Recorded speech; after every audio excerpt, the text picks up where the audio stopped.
If you like this video, please give a thumbs up and subscribe. Hit the bell icon to be notified of new videos. We have examined some of the most famous worldwide UFO waves from history in our previous case study articles.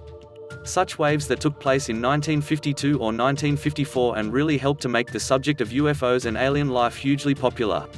Similar waves occurred in 1964, 1966, and 1967, and then again in 1973, which had a decidedly high number of humanoid sightings to its name. There are, however, many other lesser-known waves, which while not as long or public as those mentioned above, are still full of intrigue and ultimately help to contribute to the evidence we need to consider when weighing up the UFO and alien question. In fact, many of these lesser-known or mini-waves are often more concentrated in terms of specific details or locations than many of the worldwide equivalents. We should note that we will have left some of these other UFO waves out of this roundup. In some cases, like the 2008 UFO wave of Pennsylvania, we have examined them before in previous articles. Much the same for the Belgian wave of 1993, and likewise for the 1996 UFO waves of Scotland and Ireland, or the waves of UFO sightings in the late 1970s in the United Kingdom.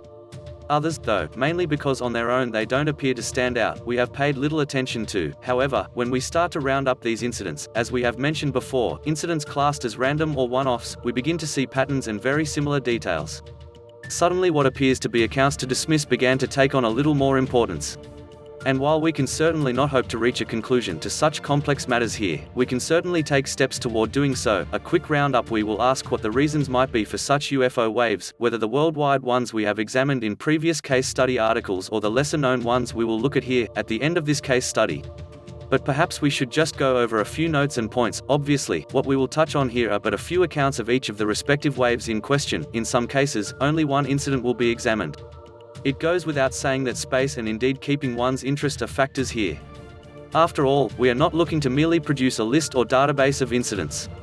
If there is one thing that we passionately believe, that in order for such accounts to live on so that they might one day reveal their true secrets, without altering the facts, or at least the facts as we know them at the time of writing, such accounts need to have life breathed into them. After all, the most important thing in all of this is communication and the passing along of information. One last thing to note here: as always when we look at these waves of sightings, many of the incidents appear in the translation files of the veteran researcher, Albert Rosales, whose expertise in humanoid encounters is particularly extensive. Indeed, Albert writes the foreword in our book From Deep Within the Archives of UFO Insight for this very reason. We will start our look at these other UFO waves with an explosion of sightings across Japan in 1958. Many of which, coincidentally or not, over American military bases established in the country. The Japanese UFO wave, 1958. During the late summer and fall of 1958, UFO sightings suddenly exploded over Japan. And while there was a relatively public interest at the time as the planet seemingly prepared to celebrate World Flying Saucers Day, to commemorate the 11th anniversary of the first sightings of such strange craft, it would appear the skies of Japan were suddenly particularly active. One organization that would go by the name the Cosmic Brotherhood even claimed to have made contact with an extraterrestrial race. They had done so using a device named the Master Unit Communicator, which, at least according to the information they provided, would convert sound waves to light waves and vice versa. The group would meet on the top of Mount Takeo just outside of Tokyo. Whether their experiments were genuinely successful or whether they were simply part of the public hysteria concerning visitors from outer space is perhaps open to debate. Perhaps one of the earliest sightings of the 1958 Japanese UFO wave occurred in mid-July when an object resembling a flying saucer was witnessed flying over the United States military facility, Chitose Air Base near Hokkaido. According to the reports, the object was first witnessed by a security guard at the base at a little after 9 p.m. on the 17th of July. A short time later, an on-duty soldier in the control tower also witnessed a strange reddish star-like object in the skies overhead, moving slowly at an approximate altitude of 300 feet. Furthermore, radar operators also captured the anomaly moving to the south of their location. Incidentally, when asked for comment about the alleged sighting, a spokesperson for the base claimed that no such incident occurred. Perhaps we should make of that what we will. Furthermore, a very similar sighting occurred over the military facility the previous summer. Huge and expanding anomaly over Sea of Japan. There were most certainly more sporadic sightings over Japan throughout 1958 leading up to the wave of the late summer. On the evening of the 31st of January, for example, again just outside of Tokyo, several United States Air Force pilots would report 12 yellow-orange light flying in formation in groups of 3. Around 3 weeks later in Hokkaido, another incident would unfold. Several United States military personnel based at a facility in Asoyama near Hokkaido on the evening of the 19th of February was monitoring the actions of Soviet aircraft who were themselves involved in a training exercise when they would suddenly pick up a strange return on their radar system. This strange anomaly was over the Sea of Japan. And what's more, it appeared to be expanding. It would eventually cover an area 65 miles in length and 25 miles wide. Furthermore, this bizarre expanding object would then rise from an altitude of around 3,000 feet to 46,000 feet. As this was taking place, the 5 Soviet military jets that was the original focus of interest for the American observers were also seemingly interesting in this strange and sudden object hovering over the Sea of Japan. Each of the planes would steadily approach the gigantic form. Given the weather conditions were clear, and the fact that Soviet pilots themselves appeared concerned enough to approach the strange object, natural weather phenomenon was ruled out as a genuine possibility. Other details would state the cloud-like object appeared very similar to an explosion of sorts. Interestingly, there was, according to the report, a mock atomic battle taking place near the area. Rather than this being responsible for the sighting, though, investigators would suggest that this was a point of interest for the strange visitors. The spring 1959 Misawa incident, although it occurred the following year in the spring of 1959, an incident that appears in Timothy Good's book Above Top Secret, is most definitely worth including here. According to Good's source, the account comes from a one-time colonel in the United States military who was serving as the weather officer at a facility just outside of Tokyo. Furthermore, and key to the following account, 4 F-106 Delta Dart jets stationed in Okinawa and Misawa had been instrumented especially to track and fire on unidentified flying objects. It was during such a visit to Misawa in early 1959, with the 1958 wave still fresh in people's minds, that 2 jets were scrambled in an attempt to intercept just such an object. However, one of the jets would suffer a malfunction before leaving the runway, leaving one solitary jet to attempt to intercept the unknown craft. From the command center, the on-duty personnel, including the witness in his capacity at the time, would listen to the developing encounter. The control tower would vector the pilot toward the mysterious craft before he would confirm that he had it in sight. He would describe a circular, metallic object with a cockpit on top. After asking whether he should make a firing pass, the control tower would contact the Pentagon to request permission. Shortly after, permission was granted, the fighter would make a pass and fired the missiles at the strange craft. Shortly after, however, his voice clearly strangled with terror, he would state that the targeting was correct, the missiles had connected, detonated, but did not hit. They detonated just at the edge of it, like an invisible shield. Then, things would take an even more ominous turn. "They're coming after me."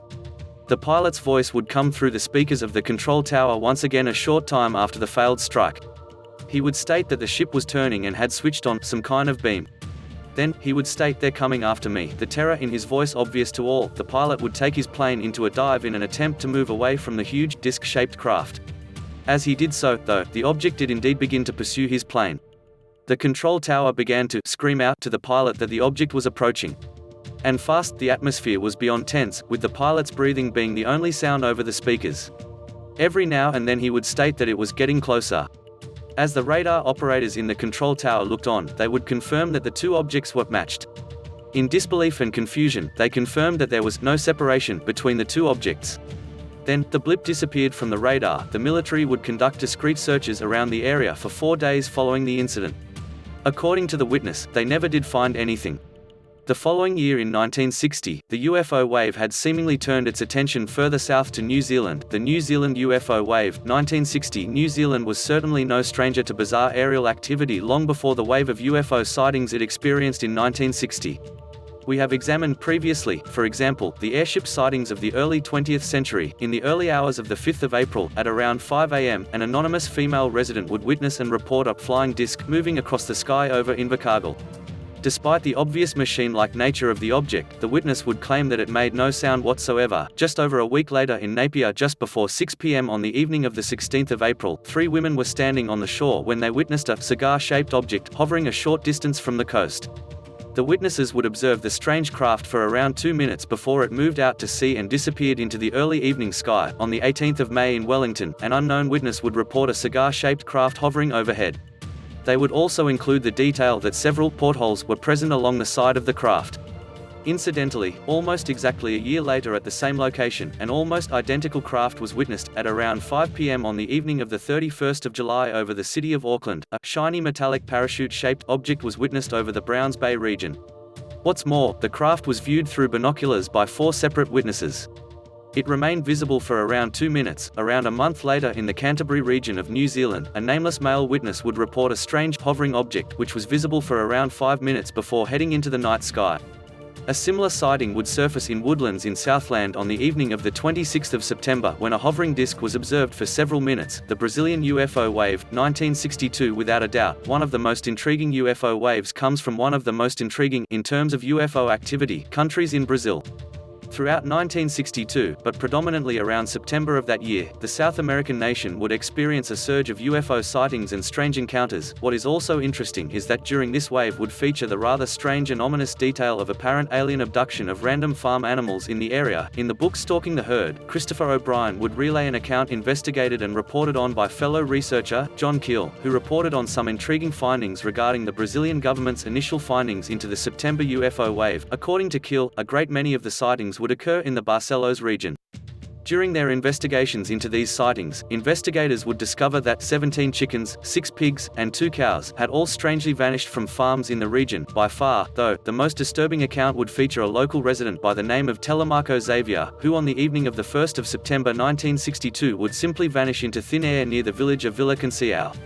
What's more, 3 plantation workers would claim to have witnessed the apparent abduction. They would claim to have seen a lone man walking along the lonely road near the field in which they were working.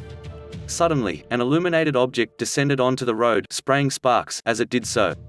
A moment later, 3 men emerged from the bizarre craft and seized the man and dragged him off. It would appear the man the 3 workers witnessed was Telemarco, although there is no conclusive proof.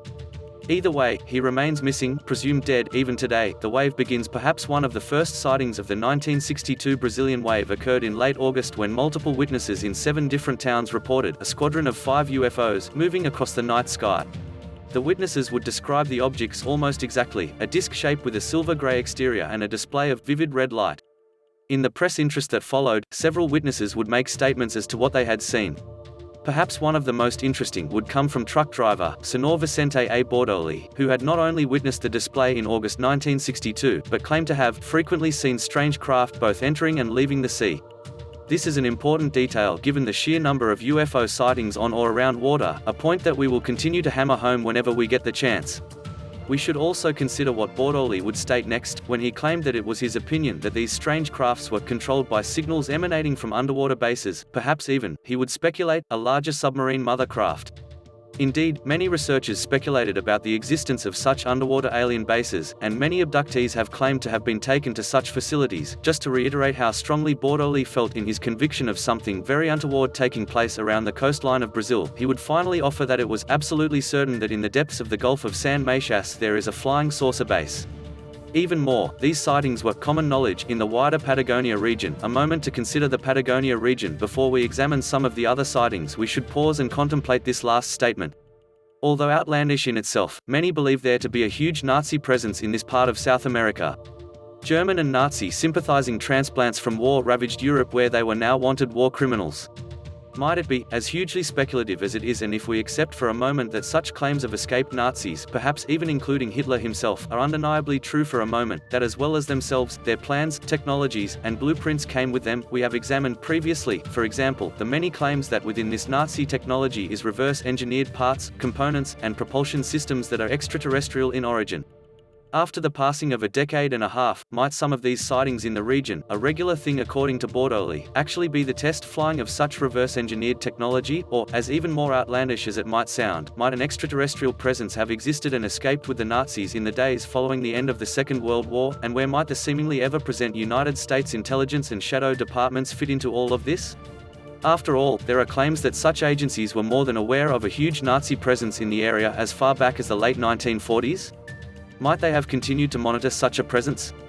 Or might a deal or arrangement, one locked away from the wider public, have been reached behind the scenes of accepted history? The initial sighting of Rivelino Mafra da Silva at around the same time as the sighting all over Brazil in mid-August, an incident occurred in the Duas Pontes region of the country.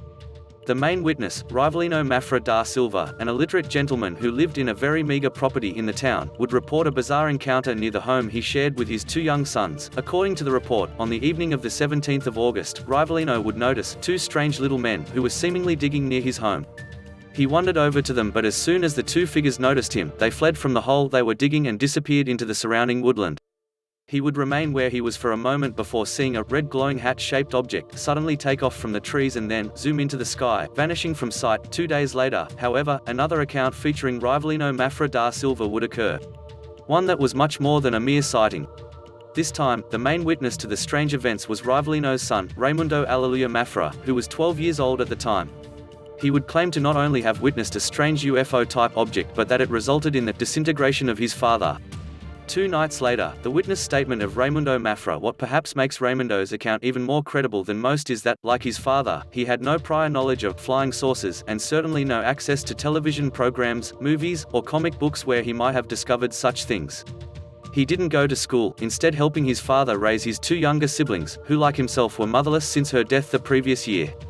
The account he would give, several times over, would remain the same each time. He would claim that after going to bed for the night on the 19th of August, as he didn't own a watch and there was no clock in the house, nor did he know how to tell the time, Raimundo is not sure of the exact hour, but at some point in the middle of the night he would awaken suddenly to the notion that there was people walking about quickly in the room. He would alert his father, who was seemingly also awake as he lit a candle only a moment or 2 later. When he did so, however, Raimundo could see a strange shape more akin to a shadow than anything else, moving across the room. The young boy would later describe the shadow as peculiar, with a strange shape to it that had no human shape at all and was approximately 3 feet in height. Both he and his father would remain quiet. Each was fully aware that the strange entity was looking directly at them. Strange footsteps and fatal threats. After several moments, the shadowy creature moved to where Raimundo's brothers were still fast asleep. After several more moments, the shadow left the room and into the yard through the living room. However, it would do so without opening any of the doors, as if it simply went straight through the walls. Then came perhaps the most terrifying part of all. As the 2 family members sat listening to the events outside of their home, the sound of footsteps rang out. Then, a voice said, "This seems to be Rivelino." Whether through panic or bravado, Rivelino would then call out, "Who's there?" After receiving no response, he would get up from the bed and would call out again. Once again, however, no response was forthcoming. Rivelino would return to bed. Shortly after, each of them would hear the exchange outside claiming they were going to kill the father. The pair remained awake all night, literally praying that whoever was outside wouldn't enter their home and make good on their promise. By the break of daylight, no intruders had entered the property and Raimundo and his father were both very much alive. 2 days later, though, another much more harrowing encounter would unfold. Strange spheres, dust clouds, and a bizarre disappearance at a little after 6 a.m. on the morning of the 21st of August. Raimundo would awaken and head straight out to the fields near their home in order to prepare the horse for the day's work. However, as he approached the field, he noticed 2 balls lying there in front of him. He would describe one of these strange objects as black with a sort of spike, while the other had the same spike, or antenna, but was a mixture of black and white in color. Strange flashes would come from an opening in the respective spheres and an uncomfortable and persistent sound was also in the air. It was then that the young Raimundo would call out to his father. He would immediately emerge from the house and approach the field where his son stood. He would stop several feet from the objects, warning Raimundo to maintain his distance also. As the 2 of them looked on, the 2 balls then came together and literally merged to form one solid object. In doing so, they would send lots of smoke and dust into the air, making visibility next to zero. What little Raimundo could make out was the strange object creeping toward his father. As it did so, the swirling dust enveloped him, making it impossible for the young boy to locate him. He would call out but got no response. A strange noise and odor suddenly filled the air, seemingly confusing the young boy even more. Then, when the dust cleared, Raimundo realized he was completely alone. The strange object was no longer there. However, neither was his father. What's more, not only was there no sign of his father, but there was no sign of the strange object's presence or subsequent activities. Needless to say, despite there being many offered explanations as to what might have happened that evening, Raimundo's father's disappearance remains unexplained. The Canadian humanoid wave, 1968, just over half a decade following the very active UFO wave that took hold of Brazil during August and September 1962, did a wave of incidents hit the residents of Canada in 1968. And what's more, the encounters would be a precursor of sorts to the worldwide humanoid wave of 1973, with many of the incidents featuring the apparent occupants of these strange and otherworldly crafts. And what's more, as we shall examine shortly, Spain, and to a lesser extent the United Kingdom and Australia, experienced a very similar wave at the same time. According to researchers into such matters, most outside of Canada have largely ignored the wave of 1968. Why might this be? Might this be an intentional effort by invisible influences to contain the accounts within the Canadian consciousness only? What is also interesting, and the subject of a future case study article, is that many of these UFO humanoid encounters bore uncannily similar details to the surge of Bigfoot sightings that would surface over the subsequent decades. Many of the following encounters are based on the translations of humanoid incidents by Albert Rosales. The Carrot River incident. One of the first incidents of the Canadian wave occurred in Saskatchewan on the 10th of January. On the night in question, the two witnesses to the incident were parked near to the Carrot River when a strange light became visible through the windows of the vehicle. As it moved, it appeared to flash a bright blue color. The light would disappear and reappear several times, each time in a different location in the vastness of the night sky. After watching the display for around 10 minutes, they noticed the object beginning to change colors.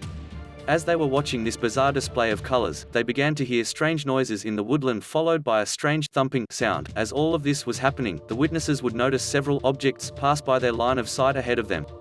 Although they weren't sure what the objects might have been, they each had the distinct feeling that they were some kind of animal. By this time, it was after 1 a.m. and the couple decided to return to the main town. As they did so, the lights would follow them, moving erratically as they did so. They would eventually park in front of one of their homes, the glowing lights still very visible above them. They would watch the strange light for several more minutes, then, the bizarre glow would straight towards them, disappearing briefly for a second or two before reappearing once more. At the same time, a strange formation of ice appeared on the car. Within the ice was the clear outline of a face.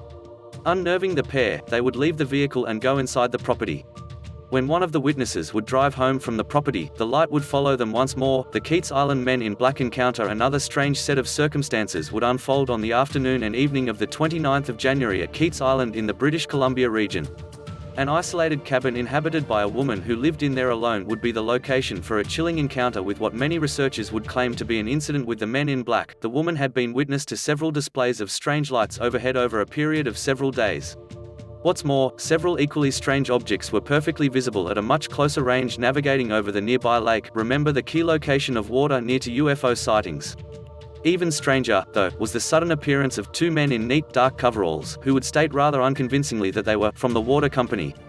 The woman would claim that the two men were perpetually nervous and after a rather awkward but civil exchange, would disappear rather suddenly. There is no detail as to what the two men discussed with the woman, but the account is an intriguing one. Were the mysterious visitors indeed, for all intents and purposes, part of the men in black? Or were they extraterrestrials, somehow disguised as human beings? Incidentally, several months later, on the morning of the 2nd of May, the mysterious visitors would return. This time while the woman was by the lakeside collecting wood. There are no details as to what was spoken about. The Bengoff Farm encounter. Another encounter would unfold in Saskatchewan, this time in the Bengoff region, at around noon on the 19th of February. That day, Martha Higgs was at home in her kitchen when she noticed a sudden, high-pitched whine. So piercing was this noise that caused a sensation that was similar to a mild electric shock. At around the same time, out of the kitchen window, she could see a strange object circling around one of the poles along the roadside. She would describe the object as shaped like two saucers edge to edge with a dome on the top, contained 6 to 7 ports and with a rounded finish. Furthermore, this dome was indented, and so had the appearance of frosted glass. The object would move about the farmyard for around 20 minutes, usually hovering around 20 feet above the ground, on average, but coming as low as only 3 feet. As it moved around the farm, the cattle became extremely disturbed. So much so, they would bolt toward the open cattle sheds where they would remain until long after the object had disappeared. After this time, and without warning, the object would move off toward the north at great speed. As well as the cattle, the farm's dog was also clearly unnerved by the experience. It was found at the door of the property, pawing at its face and clearly wanting to get inside, something it didn't usually do. Humanoid encounter in Quebec. An incident in early April in the Chicoutimi region of Quebec is also of particular intrigue. At a little after 8 p.m., Mrs. Tremblay had just left her home on her way to a nearby restaurant. As she made her way down the road, she would drop her bag accidentally. It was as she was retrieving it from the floor that she would look up and notice a hovering UFO overhead. What's more, a strange beam of light appeared to be scanning the area below. The light would move toward her, which would cause her to instinctively close her eyes. When she opened them again, the craft and the light beam were gone. A little unnerved by the encounter, she would immediately return home. However, before she could enter the property, she noticed something, white and human-like, in the darkness of the shadows. As she stared into the darkness, she could make out the basic outline of something humanoid, but around the size of a small child. Although she couldn't make out any details of the creature's face, she could clearly see that it had two bright blue eyes. It wore a one-piece white overall and was seemingly looking directly back at her. Then, in an instant, it vanished right before her eyes. Increasing encounters throughout the summer. As intriguing and mysterious as the encounters above were, as summer began to unfold throughout Canada, so did the volume of encounters being reported. For example, although the exact date is unknown, an incident from Sarnia in Ontario is of particular interest. The witness, a 10-year-old child, was switching off the outside lights at the request of their parents at the back door. As they were doing so, however, they would happen to glance out of the window. There in front of them against the backdrop of the early evening environment was a glowing white humanoid. As the witness continued to watch this bizarre creature, it would stand up, revealing itself to be at least 6 feet in height. It was at this point when the young girl ran from the window, screaming loudly for her parents as to what she had seen. Perhaps understandably, they were quite dismissive of her claims. Her father, however, did venture outside with a flashlight but would find nothing to support his daughter's claims. At around the same time, this time in Quebec, Mrs. BL and Mrs. AB were returning home at around 9:30 p.m. after an afternoon shopping. The full moon provided an extra glow to that of the street lamps as they made their way past a vacant lot. Suddenly, though, that glow was eclipsed without warning. By the time the women had adjusted several seconds later, the moon's glow returned. Now though, as each of them looked up, they could see 2 figures floating several feet above the ground. And what's more, these figures were descending in their direction. Each of the strange figures' faces was expressionless, and clinging to their bodies was a tight-fitting one-piece suit. Before the figures reached the ground, the witnesses turned and ran. Taken. Right from inside the house.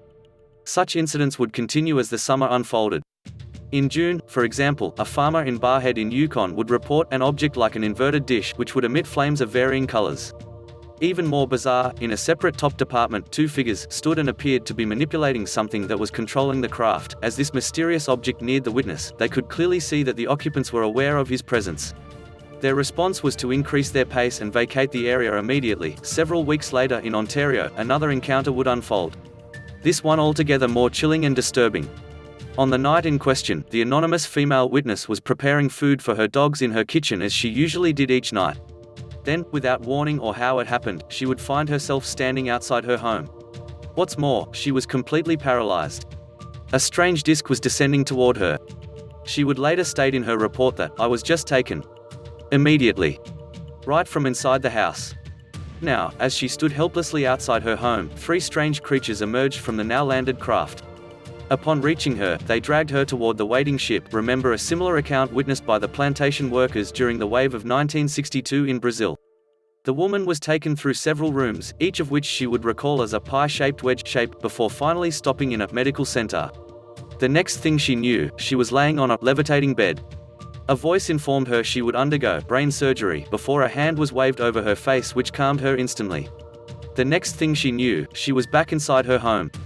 Intriguingly, she would also claim this was only the first of several similar encounters. The late-night encounter of Joan Howard. One night in July 1968 in the Burnaby region of British Columbia, Joan Howard was laying in bed drifting off to sleep. However, before she did so, she would claim to hear 2 strange voices, in German, speaking about her. It is Howard's belief that these 2 voices were those of her spirit guides, each of which was once German and was killed in World War II.